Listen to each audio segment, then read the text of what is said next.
إن الحمد لله نحمده ونستعينه ونستغفره ونؤمن به ونتوكل عليه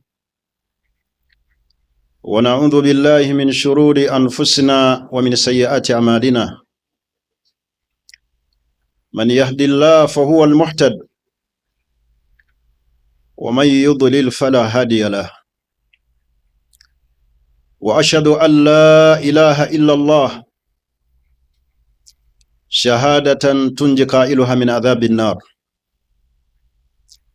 وأشهد أن محمدا عبده ورسوله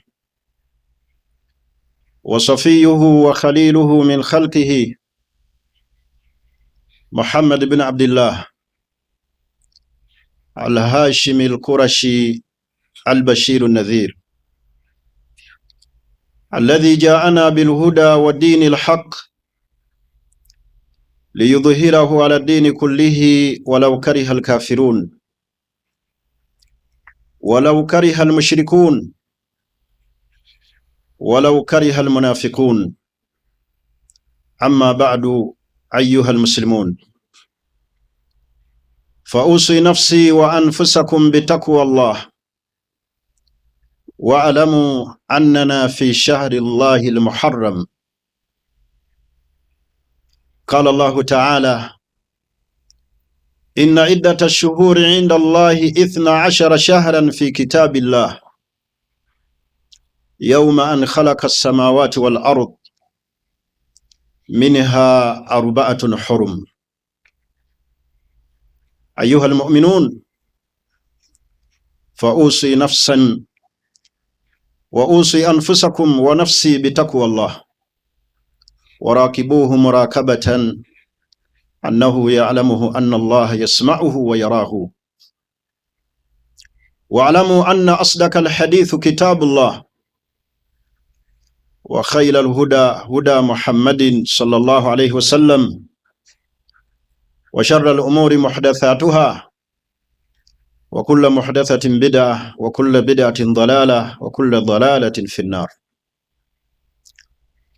atenderezebwa Allah waffe ow'ekisa, omulezi w'eggulu n'ensi eno na byonna ebirimu, omutonzi waffe atukolera ebyamagero, agenda okusigalawo yekka, byonna bye yatonda byakusaanawo. lahu mulku samawati wal ard, yalina obufuzi Allah mu mikono gye obwa buli nsonga yonna. nasiyatina biyadihi wa huwa ala kulli shay'in kadir, teri yawaniridde bulamu bwaffe okujjako Allah yekka. kyasalawo Allah kibe kiba, kyasalawo Allah kireme butabeera Allah yaba asazeewo. Allahumma la mani'a lima a'tayta wala mu'tiya lima mana'ta wala yanfa'u dhal jadd minka al jadd. yasitula Allah mu mbeera, bw'asalawo Allah gw'aba awadde abaamuwadde. yoyo Allah asalawo mu mbeera yonna ey'essanyu n'ey'ennaku. yalina obufuzi mu ggulu ne mu nsi na byonna ebirimu. yasaana okubeera nga Allah subhanahu wa ta'ala asinzibwa, era yasaana Allah subhanahu wa ta'ala okwebazibwa. yasaana Allah subhanahu wa ta'ala okubeera nga tumusaba, kubanga amawanika ge Allah tegakalira. mugabi awa gw'ayagala ne gw'atayagala, alyesigaliza ekisa ekyenjawulo eri abo bokka abakkiriza abaafa ne la ilaha illa Allah. bakubiriza baganda bange abasiraamu ne bannyinaze abalungi okutegeera ennyo Allah n'okunywerera ennyo ku tawhid, okwawula ennyo Allah, kubanga byonna tufundikira nga tuzze gyali, ila Allahi al-muntaha. byonna bye tulimu ku duniya kuno bifundikira ffenna tuzze eri Allah. naye fuba nnyo Allah akutwale ng'oli musiraamu. bannabbi bonna abakulembera kye baalamira abaana baabwe. Tulamire nnyo abantu baffe n'ezzadde lyaffe n'ab'eŋŋanda zaffe okunywerera ku ddiini ey'Obusiraamu. Wala tamutunna illa wa antum muslimun. Okufa tekukusanganga ne kujja gy'oli okujjako ng'oli musiraamu. Nyweza Obusiraamu, nyweza eddiini ey'Obusiraamu emuli okuwona. Kyenva mbakubiriza baganda bange Abasiraamu okwenywereza ku ddiini eno ey'Obusiraamu. Mbalamira okutya Allah subhanahu wa ta'ala haqqa tuqatihi, butuufu bw'okubeera nga Allah tumutya.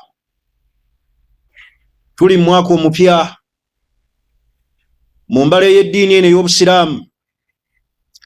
Twayingidde omwaka 1438. N'olw'ensonga eyo omwaka guno gwe tulimu omupya ebeere mmanduso yo okulongoosa ku mirimu gyo, ebeere mmanduso yo okulaba ng'otereeza wakati wo ne Allah, nga weekyekingamu ebibadde bikuyitako emabega, nga tuli mwezi gwa Allah oguyitibwa Shahrullahi al-Muharram, omwezi gwa Allah oguyitibwa Muharram. Egimu ku myezi egy'emizizo, nga bw'oba okoleddemu ezzambi n'okoleramu ekyonoono nga kigejjesebwa mu maaso ga Allah. Era nga bw'oyitiriza okukoleramu emirimu emirungi, emirimu gy'egyo Allah subhanahu wa ta'ala akuwaamu obulungi. Twewaliremu nnyo haramu, mulimu ekyebbeeyi, okujjukira olunaku Allah subhanahu wa ta'ala lwe yawonya nabbi Musa ku Falaawo, n'ataasa nabbi we Musa ng'amutaasa ku Falaawo yali afuuse ekizibu, yeeyita Katonda, n'abonyaabonya abaana ba Isirayiri. Naye olunaku lwatuuka mu mwezi guno gwe tulimu ogwa Muharram, ku yawmu Ashura, olunaku olw'ekkumi, Allah subhanahu wa ta'ala n'amusaanyaawo. Qul jaa al-haqqu wa zahaka al-batil inna al-batila kana zahuka. Abantu ne banaateeka butya amaanyi ku mazima, ne bateeka ekifuba ku ddiini, ne bateeka amaanyi ku kusaanyaawo abo abayimiridde ku mazima, tebagenda kuwangula mazima. Qul jaa al-haqq wa zahaka al-batil inna al-batila kana zahuka. Amaanyi ga Falaawo gaali malala, ne Allah yamumazaawo n'ekitonde mazzi. Olunaku olwo lwa Ashura, nabbi waffe Muhammadin sallallahu alayhi wasallam lamma kadima al-Madina, bwe yatuuka e Madina n'asanga Abayudaaya abaaliyo nga balusiiba, n'abaga nti ana ahaqqu bi Musa, nze nsinga okuba ow'okumpi ennyo eri Musa. La in ishtu al-aami al-qaabil, Allah bw'anampangaaza omwaka ogujja, la asuumanna at-taasi, nja kusiibanga n'olw'omwenda, kubanga baasiibanga olw'ekkumi. Hatta n'Abakuraishi fil jahiliya mu biseera eby'obutamanya baasiibanga Ashura, n'Abayudaaya baasiibanga Ashura. Nabbi waffe bwe yajja mu Madiina n'abasanga Abayudaaya nga balusiiba, fasaamahu nabiyyin sallallahu alayhi wasallam, nabbi waffe n'alusiiba shukran lillah, kwebaza Allah olw'okutaasa Musa ku Falaawo. Allah olunaku lwe yasaanyaawo Falaawo, fa'ala kalimatu tawhid, ekigambo kya tawhid ne kidda waggulu, ekigambo ky'obulimba ne kidda wansi. Kyobulaba osanga Abashiya Barrafida abaawukana ku nkola ya nabbi Muhammadin sallallahu alayhi wasallam, olunaku olwo balufuula nga lwakunakuwala limaktali Husayn, ne baluteeka mu kuttibwa kwa Hussein,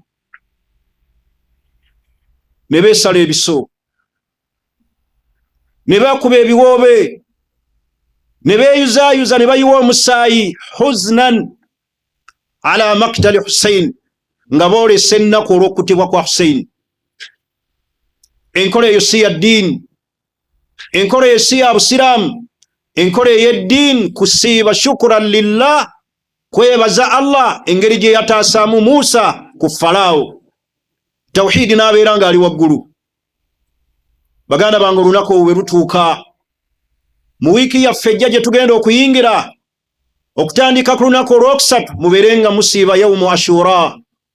Nabbi Muhammadin sallallahu alayhi wasallam mu hadiisi ya Abi Kataada yagaa nti ahtasibu ala Allah, nina essuubi eri Allah, nkakasa eri Allah, nkikakasa nti omuntu bw'asiiba yawmu Ashura, ahtasibu ala Allah an yukaffira sana allati qabla, Allah amusonyiwa ebyonoono eby'omwaka ogwayita ogwakulembera. Baganda bange, tusiibe yawmu Ashura. Omwezi gwe tulimu guno, omwezi gwa Muharram, Allah yagwezzaako shahrullahi al-Muharram, gwe omwezi gwa Allah ogwa Muharram ogw'emizizo. Allah yagwezzaako tashrifan lahu, olw'ekitiibwa. Muyitirize okugusiibiramu, muyitirize okugukoleramu ebirungi, muyitirize okukoleramu emirimu emirungi, era mwewaliremu nnyo ala irtikaabi dhunub, okwebagaliramu amazambi, kubanga mwezi gwa Allah Muharram. Hatta n'Abawalabu beeziizanga mu mwezi guno obutalwana, obutawakula ntalo. Asobodde okusiiba yawmu Ashura asiibe, abasobodde okusiibamu ennaku ez'enjawulo musiibe, abanyweza okusiibiramu ennaku enjeru musiibe, muyitirizeemu okukoleramu emirimu emirungi, kubanga ffenna twetaaga akawuntisi zaffe okulaba nga zitambula ewa Allah. Buli kyansi buli wejja gikozese. Yagamba Nabbi Muhammadin sallallahu alayhi wasallam, afdalu siyam ba'da Ramadan, okusiiba okusinga obulungi oluvannyuma lwa Ramadan, shahrullahi al-Muharram, gwe mwezi gwa Allah guno mwe tuli oguyitibwa Muharram. Muyitirize okusiibiramu. Siiba olw'emmandu, siiba olw'okuna, siiba yawmu Ashura, siibiramu ennaku enjeru, siibiramu ennaku Allah z'akusobozesezza olw'obulungi n'ebbeeyi n'enkizo n'empeera ze tunoonya eri Allah, kubanga mwezi gwa Allah gwa mizizo. Era twewaliremu nnyo okugoberera ashi'atu rafida bye bakoleramu ebikyamu ku yawmu Ashura.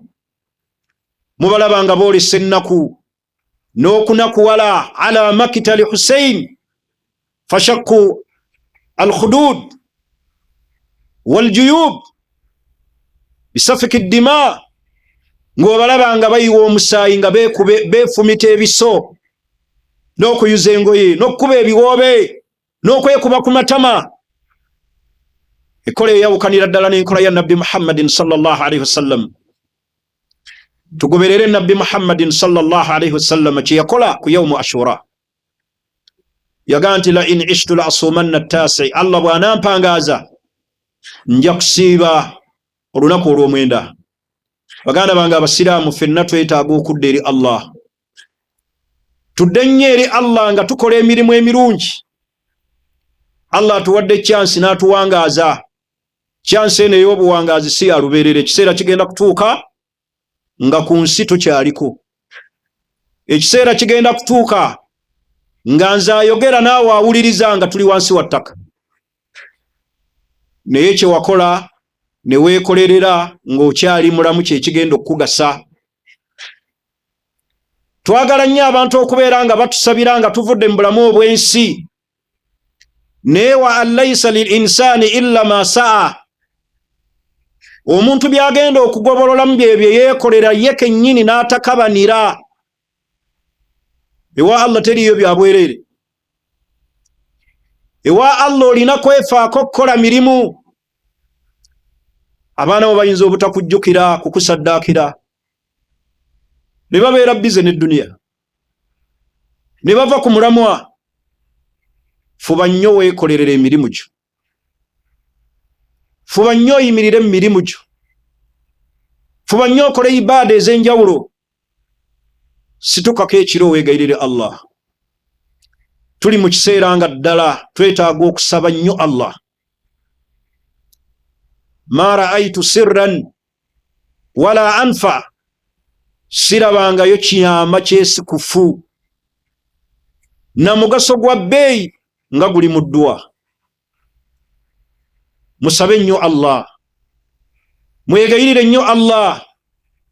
Naddala ensi yaffe eno mwe tuli ejjuddemu emitawaana ebizibu, okweraliikirira okwa buli kiseera,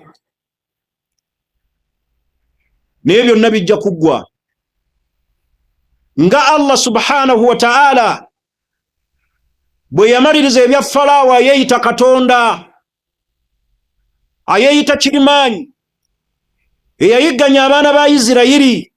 Ekiseera kyatuuka ku yawmu Ashura, olunaku Allah n'alutulekera nawo ne tulumanya, ebya Falaawo ne bikoma. Tusabe nnyo Allah okumwegayirira Allah okututaasa. Mulaba tuli mu kiseera kino ekyakasana nga kaaka, naye nga tonnaba katendereza nnyo. Sooka otendereze naaru jahannam, obukaawu bwagwo. Kulu naaru jahannam ashaddu harran, bategeeze nti omuliro jahannama gwe gusinga okwokya okusinga akasana. Twesabire nnyo eri Allah, tusabe nnyo Allah atonnyese enkuba, tusabe nnyo Allah atereeze embeera zaffe ez'obulamu nzibu. Kasana kaaka ne kaaka ne mu nsawo z'abantu. Temugayaalira kigambo kya dduwa okwesabira Allah. Edduwa erimu ekyama, edduwa erimu omugaso, edduwa ky'ekitala ky'omukkiriza, edduwa ky'ekirwanyiso ky'omuntu yenna owa wansi ng'asaba oyo Allah ali waggulu. Abantu batuuka ku levo bo bennyini nga beeremereddwa obulamu bwabwe, ate nga balina obuvunaanyizibwa. Alina abaana, alina abazadde batunuulidde ye kennyini. Omuntu atuuka ku levo, tuli ku levo ng'obulamu bw'abantu bo bennyini beeremereddwa, naye ate nga balina obuvunaanyizibwa. Muntu n'atuuka n'okulemererwa requirements ezitwala omwana ku ssomero, n'amutunuulira bw'ati, ng'omwana atunuulira taata nga ne taata atunuulira omwana. Yeyo embeera esinga okuwangaalirwamu. Baganda bammwe, y'embeera abantu gye kisinga okuwangaaliramu. Bw'aba Allah akutadde mu abo abatannaba kulowooza nti embeera eyo bangi bagiyitamu bakaaba, musabire ku baganda bammwe abali mu mbeera efaanaganako bwetyo, nga musaba Allah ataase embeera, atujje mu mbeera ey'obulumi, embeera ey'abantu okulemererwa obulamu bwabwe. Tusaba Allah subhanahu wa ta'ala ayansurana, fenna Allah atutaase okulemererwa, atutaase amabanja. Mukimanye nti obulamu bw'ensi essaawa yonna bukyuka, mu bulungi ne mu bubi. Bw'otwala olwaleero ekyokulabirako ekyokungulu ekirabwako n'amaaso nga bwe kiri ku mitimbagano n'empapula z'amawulire ku social media konna, omuntu okubeera nga abadde road mayor ow'ekibuga emyaka egisukka mu 10 n'omusobyo, okubanga olwaleero atambulira mu bbaasi z'amakomera n'ensawo ye, obulamu bwaffe essaawa yonna busobola okukyuka mu bulungi ne mu bubi. Naye temuggwaamu ssuubi, ali waggulu wa byonna ye Allah, yalina solution ku buli nsonga yonna. Naye twala ekyokuyiga ekinene nti obulamu bw'ensi anytime busobola okukyuka. Eri abo bonna abeeraba nti ba waggulu ba kitalo, obulamu bw'ensi bukyuka. Wa tilka al-ayyaamu nudaawiluha bayna an-naas. Allah yagamba nti ennaku azikyusa bukyusa mu bantu. Bano Falaawo yali ku nsi, yatokyalinga abantu, yabonyaabonya abantu, n'abonyaabonya abaana ba Isirayiri, n'abaliisa akakanja, naye olunaku lwakya Allah n'amumalawo. Abantu abaali ne Musa beeraliikirira nga balaba Falaawo azze n'eggye babalumba, mu maaso balengera nnyanja, ne bagamba Musa mu kutya, inna lamudrakun, eggye lya Falaawo litusanze. Musa yabaddamu ng'abagumya, kubanga yateeka tawhiidi mu bulamu bwe, n'ategeera Allah nti ali waggulu wa byonna yamala, n'abaga nti kalla inna ma'iya rabbi sayahdin, tembaako kye mutya, Allah waffe ajja tumalira. Allah yabamalira. Wa tilka al-ayyamu nudaawiluha bayna an-nas, niyo obulamu bw'ensi mwenna mubutegeere, buli yenna alya emmere, buli mutonde yenna kyessaawa yonna obulamu bukyuka, mu bulungi ne mu bubi. Kulaba nti Lord Mayor essaawa zino yakutte ensawo gwe batambuliza mu bbaasi z'amakomera, abadde ayimirira mu kkooti okuwolereza abantu emisango. Funamu ekyokuyiga, n'abakola ekyo bafune ekyokuyiga, ye message ennene gye bali, kyessaawa yonna obulamu busobola okukyuka. Abadde n'obuyinza nga takyabulina, abadde n'eddoboozi nga takyabulina, nga takyalina ddoboozi. Mufune ebyokuyiga eri Falaawo, kamujjukira olunaku olwa Ashura, nga mumanyi nti Allah ali waggulu gwe tulina okwesigamira mu buli mbeera yonna. أقول قولي هذا واستغفر الله لي ولكم ولجميع المسلمين والمسلمات من كل ذنب فاستغفروه واتوبوا إليه إنه هو البر وهو التواب الكريم.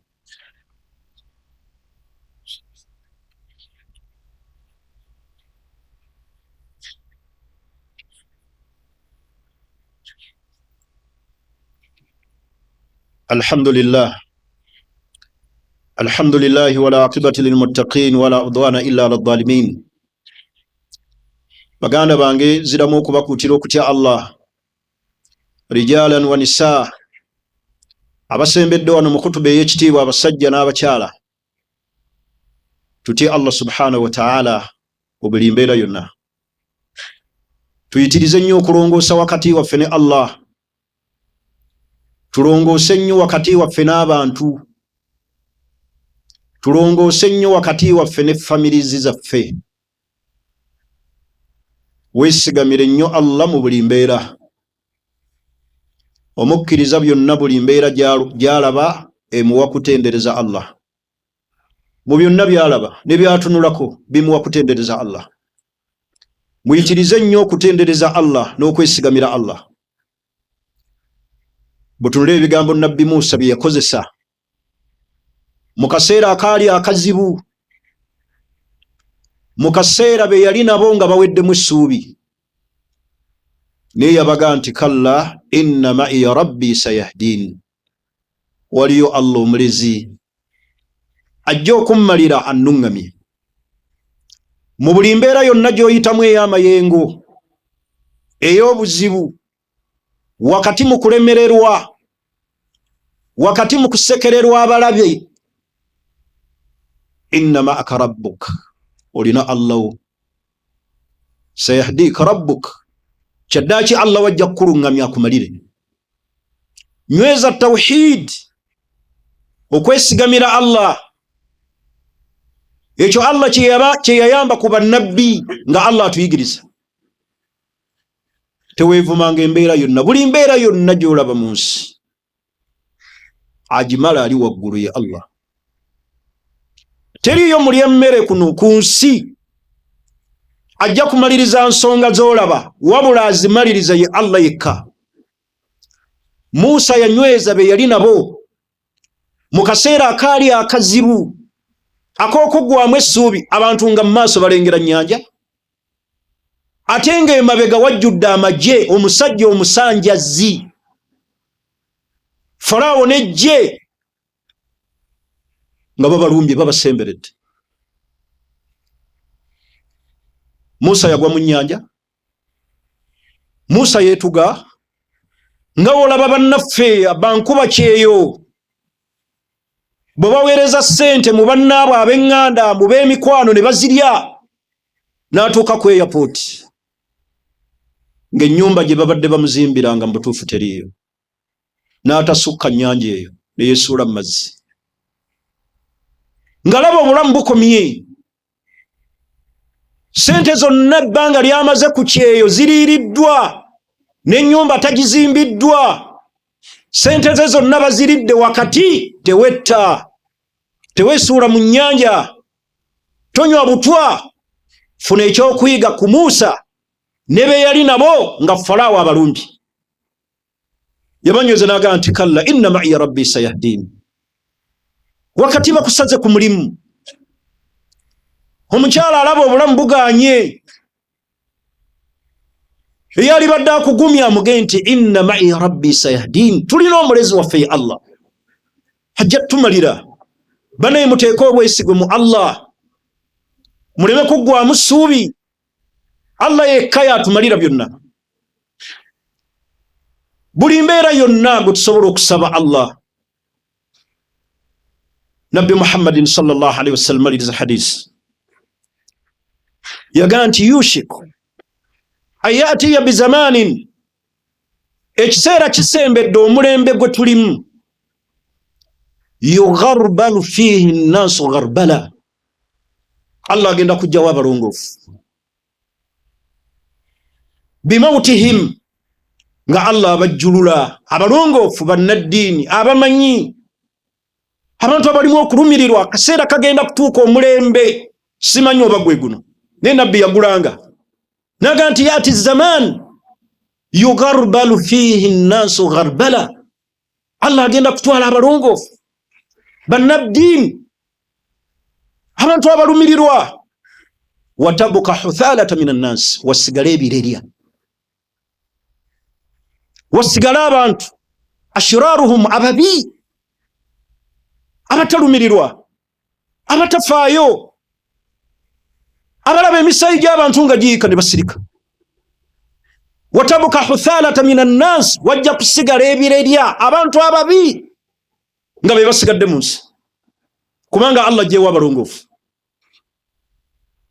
Kad marijat uhuduhum wa amanatihim, okumanya abantu abagenda kubeera babi, amruhum ghayru mustaqim, nga si beesimbu, balyazaamaanya, bakenenuzi, nga newoomwesiga tebalina amaana bwesigwa, kubanga bagenda kubeera babi nga tosobola kubeesiga. Wano ani atakaaba munne? Abatali bannaddiini bakaaba bannaddiini, ab'eŋŋanda bakaaba bannaabwe. Gwolabanga walimu eddiini abantu bamukaaba.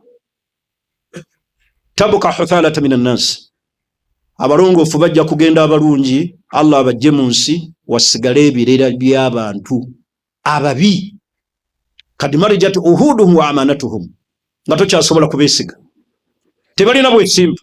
Nabbi olw'obukulu bw'ensonga eyo yakwata engalo ze bw'ati, fashabbaka bayina aswabihi, n'anyweza wakati w'ebibatu bye bw'ati, olw'okweraliikirira omulembe ogugenda okujja.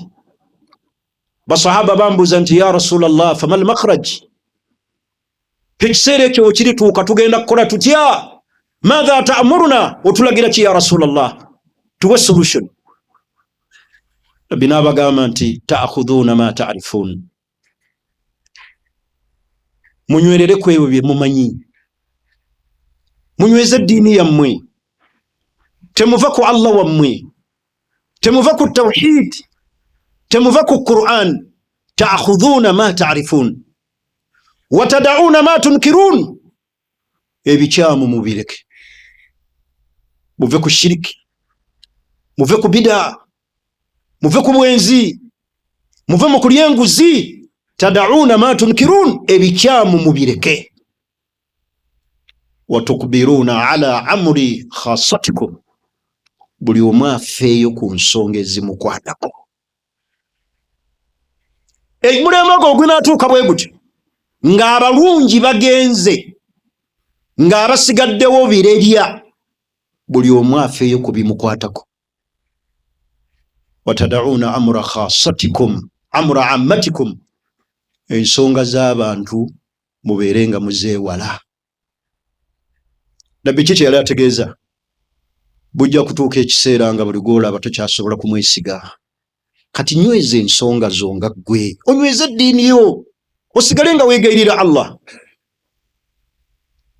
Nabbi n'atulaga enjawukana ezigenda okuyitirira mu umma, abantu nga baawukana biwayi ku biwayi.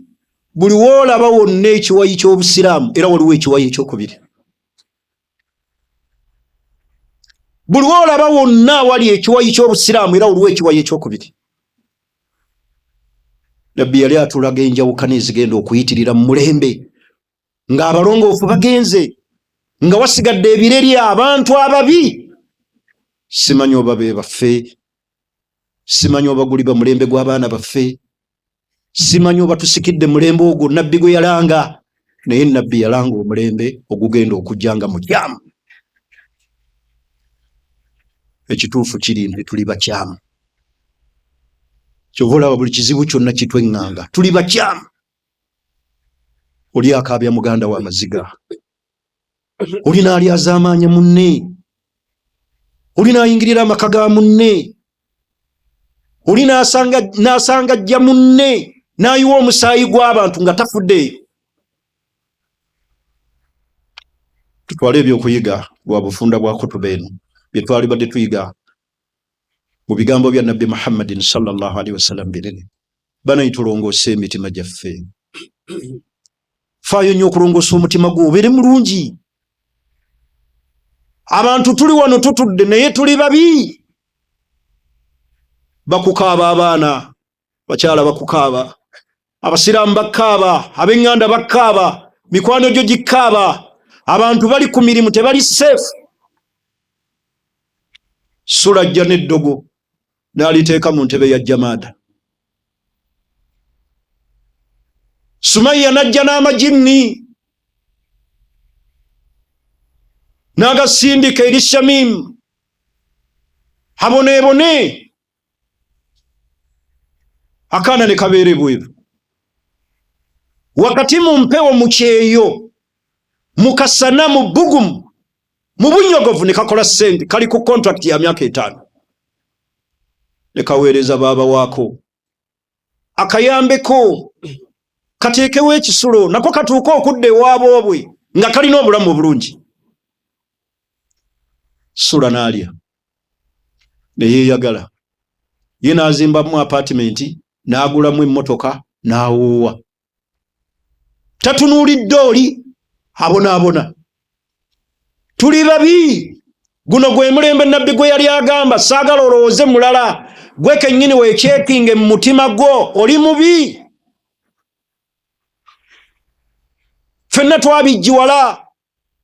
Kyova olaba Allah atusindikira endwadde ezitalina ddagala, atusindikira endwadde enkambwe ezitumazeeko emirembe. Ne balanga ensi yonna nti Uganda balina Ebola, tebasala, tebajja. Ezo n'endwadde kwekyekinga kudde eri Allah, n'endala zikyajja. Tuli babi. Mukyala akwata eddagala n'alisindikira mukyala munne n'amuwunyisa ekivundu n'amumalako emirembe. Abantu bakwata ne ssente ne bazisasula abantu ababi, babavume ku social media, babavumireko. Olina akwata akakadde n'agamba njagala onvumire gundi. Mulembe ki guno gwe tulimu? Butunuulire obubi bwaffe obutujjudde ffenna mu famire, mu society, obubi ffenna obutwambadde. Bana itulongoose tudde eri Allah. Inna Allah malaikatu yusalluna ala nabi ya ayyuhalladhina amanu sallu alayhi wa sallimu taslima. Allahumma salli ala Muhammadin wa ala ali Muhammadin kama sallaita ala Ibrahim wa ala ali Ibrahim innaka Hamidul Majid. Warḍa Allahumma an arba'atil khulafa'il mahdiyyin hum Abu Bakr wa Umar wa Uthman wa Ali wa an jami'i sahabati ridwanullahi alayhim ajma'in. Allahumma ati nufusana taqwaha wa zakkiha anta khayru man zakkaha anta waliyuha wa mawlaha. Allahumma aslih dhata baynina, Allahumma aslih dhata baynina, Allahumma aslih dhata baynina. Allahumma inna na'udhu bika min shururi anfusina اللهم إنا نعوذ بك من شرور أنفسنا. اللهم طهر قلوبنا من النفاق والخيانة والكذب برحمتك يا أرحم الراحمين. اللهم كما جمعتنا في هذا المكان فجمعنا في جناتك الفردوس، إنك ولي ذلك والقادر عليه. اللهم متعنا بأسمائنا وأبصارنا وقواتنا أبدا ما أبقيتنا، واجعل ثأرنا على من ظلمنا وانصرنا على من أدانا. اللهم انصرنا على من أدانا وألف بين قلوبنا برحمتك يا أرحم الراحمين. اللهم اغفر وارحم موتى المسلمين الذين شهدوا لك بالوحدانية. اللهم اغفر لهم في قبورهم. اللهم نور في قبورهم. اللهم نورهم في قبورهم برحمتك يا أرحم الراحمين. واجعل بلدنا هذا وغندا آمنا مطمئنا رخاء وسائل بلاد المسلمين برحمتك يا أرحم الراحمين. وصلى الله وسلم والحمد لله رب العالمين.